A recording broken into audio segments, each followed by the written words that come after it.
Hello guys, welcome on my YouTube channel. आज की इस वीडियो में बात करने जा रहे हैं राज्य चयन आयोग के लेटेस्ट अपडेट के बारे में और बात करेंगे शासकीय भर्ती के रिगार्डिंग कि उसमें क्या अपडेट है। तो पहले बात करते हैं। यहाँ पे देख सकते हैं क्लास 3 भर्ती पर केप टाउन से प्रेजेंटेशन। दीपक आनंद ने सीएम को बताई सीबीटी की स्कीम। राज्य चयन आयोग से पहले विभागों के भर्ती नियम बदलेंगे। तो इसमें आरएनपी रूल्स को अपडेट करने के रिगार्डिंग बताया गया है। तो हम देख सकते हैं हमीरपुर स्थित कर्मचारी चयन आयोग के भंग होने के बाद क्लास 3 की भर्तियों को लेकर बनाई गई दीपक सानी कमेटी ने मुख्यमंत्री के सामने प्रेजेंटेशन दी है। अपनी फाइनल रिपोर्ट को लेकर यह प्रेजेंटेशन साउथ अफ्रीका के केप टाउन से दी गई। दरअसल कमेटी के अध्यक्ष पूर्व आईएएस अधिकारी दीपक सानी आजकल साउथ अफ्रीका में है, इसलिए उन्होंने ऑनलाइन माध्यम से प्रेजेंटेशन दी है। दरअसल कार्मिक विभाग में ही मुख्यमंत्री को सुझाव दिया गया कि वह पहले कमेटी से ही प्रेजेंटेशन ले लें, उसके बाद फिर इस मामले में आगे बढ़ें।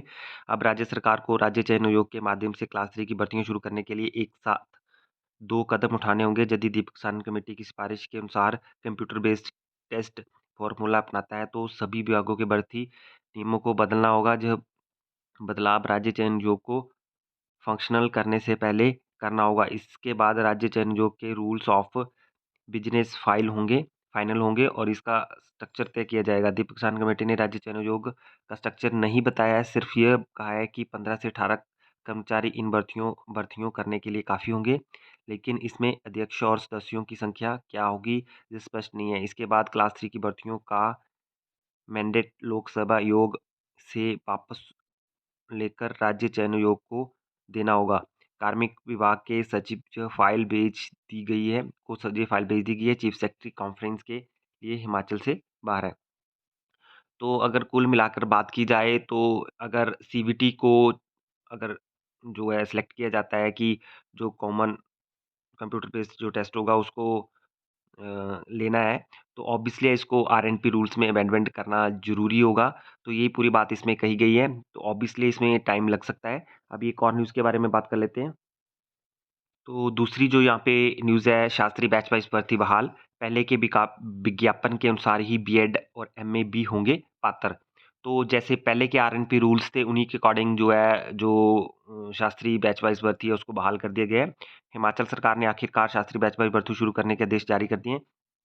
इन भर्तियों मुख्यमंत्री सुखविंदर सिंह सुक्खू के इस्तीफे के बाद 21 नवंबर 2023 को रोक लिया गया था। तब शास्त्री डिप्लोमा धारकों ने राज्य सरकार से मांग की थी कि इस भर्ती में बीएड और पोस्ट ग्रेजुएट अभ्यर्थियों को ना लिया जाए। पूरे मामले पर विचार करने के बाद अब भर्ती को बहाल करने का फैसला हुआ है। शिक्षा सचिव राकेश कंवर की ओर से प्रारंभिक शिक्षा विभाग के निदेशक को इस बारे में मंगलवार को पत्र जारी हो गया है।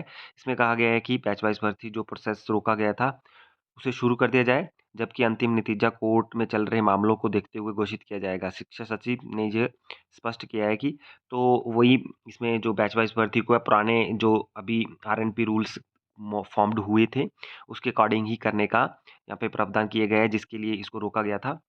तो इसमें जो विज्ञापन में बीएड और एमए को जो प्रेफ़रेंस दी गई थी, जो थी उसकी एलिजिबिलिटी उसके अकॉर्डिंग किया जा रहा है। शिक्षा सचिव ने प्रारंभिक शिक्षा निदेशक को लिखा पत्र, एनसीटी के वर्तमान नियमों के तहत ही होगी ये भर्ती। तो जो वर्तमान नियम है उसके अकॉर्डिंग ही भर्ती की जाएगी। अंतिम नतीजा कोर्ट में चल रहे मामलों को देखते हुए घोषित होगा। तो जो इसकी अपॉइंटमेंट दी जाएँगी, वो कोर्ट के डिसीज़न्स के बाद ही दी जाएँगी। तो ये 2 बड़ी न्यूज़ेज़ थी जिसमें कि शास्त्री बैच वाइज़ भर्ती की को बहाल कर दिया गया है और सेकेंडरी जो अभी अगर हम दीप किसान कमेटी की रिप्रेजेंटेशन की बात करते हैं तो उसमें जो कॉमन कंप्यूटर बेस्ड टेस्ट होगा, उसके लिए आरएनपी रूल्स अपडेट किए जाएँगे हर डिपार्टमेंट में और उसके बाद ही जाके इसको जो है फाइनलाइज़ किया जाएगा और उसके बाद ही जो राज्य चयन आयोग होगा, वो ये टेस्ट ले पाएगा। तो ये कुल न्यूज़ थी। इस तरह के वीडियो अपडेट्स के लिए चैनल को सब्सक्राइब कर लें और सब्सक्राइब के साथ में बेल आइकन पे क्लिक कर दें ताकि आपको मेरे अपकमिंग वीडियो नोटिफ़िकेशन मिलती रहे। Thank you.